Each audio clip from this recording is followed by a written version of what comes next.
गुलाम हैदर नालो आहे मुंहिंजो। मसइलो इहो थियो आहे त आउं जलूरी में हींअर रहां थो शहर में किराए जे मकान ते बलोचपाड़े में। मुंहिंजूं ॿ नियाणियूं आहिनि प्राइमरी स्कूल जलूरी जो जेको आहे शहर वारो उन में एडमिशन थियल आहे। हिकिड़ी KG जी आहे ज़ैनब ऐं आमना 1 क्लास में। इहा 2-3 महीना मूंखे 2-2.5-3 महीना थी विया आहिनि हिते शहर में रहा के। एडमिशन मूं 9 महीने में कराई। उन खां बाद में पढ़ंदियूं रहियूं आहिनि काफ़ी ॾींहंनि ताईं। कॾहिं आउं पंधु वेंदो हुउसि गॾु, कॾहिं हू पाण बि वेंदियूं हलियूं ऐं कॾहिं मोटरसाइकिल ते छॾे बि वेंदो हुउसि खणण लाइ मोटरसाइकिल ते। ऐं कॾहिं उन्हनि खे कोन आयुसि वापसी जो खणणु थींदो आहे मोटरसाइकिल ते, उहो कॾहिं मूं कोन कयो हिननि महीननि में। बाक़ी कॾहिं कॾहिं छॾण वारो मामिलो हुयो। ऐं गॾो गॾु हींअर 2-4 ॾींहं जेका हींअर 4 ॾींहं जो इहो मुंहिंजो 6 ॾींहं जो वाक़ियो थियो आहे 4 तारीख़ ते। इन खां 5-6 ॾींहं पहिरियां जेको आहे सो मूं नंढड़ियूं माना मुंहिंजे पंहिंजे मुंहुं हली वेंदियूं ऐं शहर जे विच रस्तो बाज़ार आहे ऐं यको स्कूल ताणी आबादी आहे, माण्हू आहिनि, स्टोर आहिनि, डॉक्टर आहिनि, माण्हू आबादी आहे, यानी की माण्हुनि जो ई सिलसिलो आहे हुते। त पंधु वई आहे सुबुह जो घरां कपिड़ा वपिड़ा पंहिंजा पाण बदिली कया त ख़ुशी सां वई आहे, ख़र्ची पंहिंजे घरां खणी वई आहे सॼी माउ खां। पोइ वरी आउं जीअं आयो आहियां मस्जिद जी सुबुह जी पढ़ाई खां बाद में त पुछियमि त हू वई स्कूल। पोइ वरी हाफ टाइम में आई आहे घर, वरी ख़र्ची वठी वई आहे हाफ टाइम जेको स्कूलनि जे अंदरि थिए थो, हर स्कूल में थिए थो, उन में वरी स्कूल खां घर आई आहे, वरी ख़र्ची वठी वई आहे।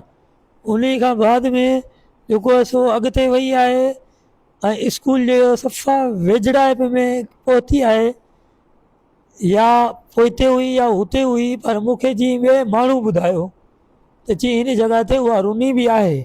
मूं चई पुछियोमांसि बाबा पुटु छो थी रोई? त चई मूंखे भाई मारे थो। त चई आउं हुनखे स्कूल ताणी छॾे आयो आहियां। त आउं वरी चयो मुंहिंजो बिस्मिल्ला स्कूल ताणी हाणे छॾे आयो आहियां त अलाह भली कंदो। उन मूंखे चयो मूंखे केरु नज़र कोन आयो आहे। अच्छा, उन खां पोइ तव्हां कॾहिं ॻोल्हा कई? ॻोल्हा मूं कई त जी स्कूल खां बाद में आई घर।